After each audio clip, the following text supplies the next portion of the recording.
Nights of Fright. I'm Tommy, joined with Jess on 1931's Frankenstein.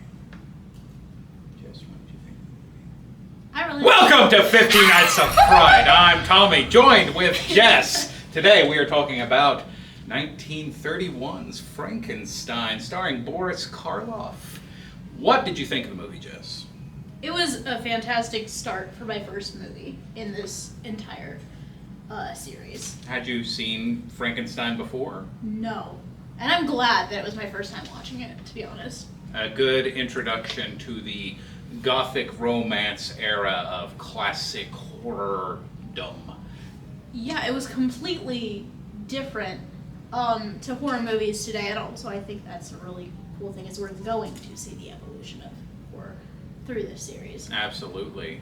Boris Karloff, of course, an icon of horror. This was one of his, I think, most iconic roles in his career. What did you think of his performance as the monster? It was incredible, honestly. I hear that he was a very big actor back then, especially in the horror scene. I briefly researched a few things after watching it, just because his performance was really captivating. Mm-hmm. I could understand not only the concept of Frankenstein, but through and through the identity of the character themselves, mm-hmm. and the complexity of Frankenstein. Mm-hmm. He conveyed that incredibly. So, the fact that the monster doesn't really talk a whole lot in the movie and had to rely so much more on his physicality, simple grunts, very much simple emotions. Do you think that is a plus or minus to the character? I really, I would say it's a plus, because I honestly, I know there's different adaptations of Frankenstein. This one I prefer. I prefer him like this. There's a reason, like, he quite literally is a abnormal brain. They were supposed to use a different one. Mm-hmm. It completely makes sense for his character to be this way. And not only that, but because he's able to express this way, it makes the character more empathetic. Yes, yeah. Unfortunately, using Abby Normal's brain turned him into what he is. Abby Normal? You get the reference? Abnormal? No. She doesn't. Good. Anyway. So, of course, people confuse, say, Dr. Frankenstein, Henry, with his creation, the monster Adam, if you will. What did you think of Dr. Frankenstein and Henry? Honestly, like, looking back, if you look at his character through a deeper level, he's not necessarily like a super great guy. I mean, first of all, I would say because of his treatment for Frankenstein. That's the biggest reason. However, besides that, I thought the actor did amazing. I thought it was brilliant. The entire scene, of course, it didn't come off quite the way it's always quoted, but he's alive. It's not quite quoted that exact same way, but when he's talking about being God, feeling like God. Yeah. That is a really cool way to understand the character, just from him saying something like that. Mm-hmm.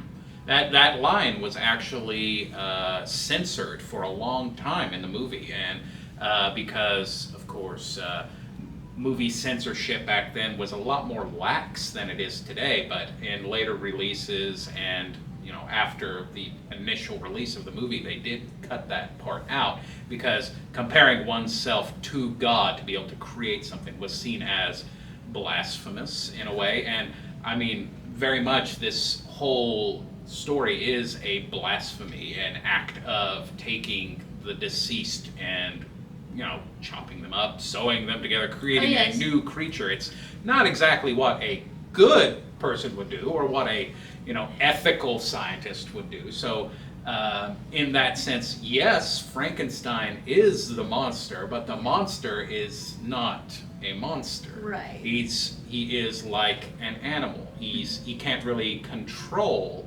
what he's done, because he can't really communicate like most people would want him to. He's shunned, seen as an outcast.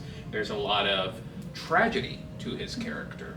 Well, and I think that is something that makes the movie more valuable to see in a analytical perspective, because it is taboo.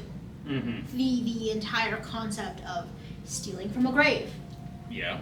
That's the opening scene, is grave robbing. Unless you're an archaeologist, then it's okay. Were there any scenes that stood out to you the most? I think probably the scene with the little girl by the lake or the pond there would be one that... He knows this. We've had we discussed this before, because I was moved by that scene. Mm-hmm. It's something I had to simply just talk about immediately. Frankenstein as the monster, like you said, is not a monster at all. Everything he does is a reflection of him being hurt, of him being abused, of him defending himself or being frightened and all this.